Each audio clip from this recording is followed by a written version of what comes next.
Hello పాండమామాస్, welcome to wild reviews. ఈ రోజే రిలీజ్ అయిన హాలీవుడ్ మూవీ ట్రాన్ ఎరాస్ సినిమా చూసాం. ఇది 15 ఏళ్లకు ముందు వచ్చిన ట్రాన్ పార్ట్కి సీక్వెల్. ఫస్ట్ పార్ట్ అంత ఉల్లాసంగా ఉత్సాహంగా ఉంటుందని ఈ సినిమాకి వెళ్ళాం. కానీ మేము ఎక్స్పెక్ట్ చేసినంత అయితే సినిమా లేదు. అలానే విజువల్ పరంగా అలా బాగాలేదా అంటే బాగుంది.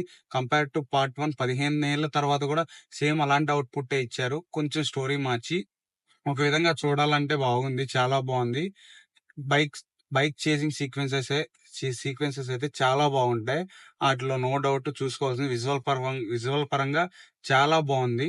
గ్రాఫిక్స్ అయినా, విఎఫ్ఎక్స్ అన్నా, టెక్నికల్ ఆస్పెక్ట్స్ పరంగా సినిమా అయితే చాలా పీక్స్ లో ఉంది. దానిలో నో డౌట్. మా మా మూవీ పరంగా మేము మా మూవీకి ఇచ్చే రివ్యూ 3.5.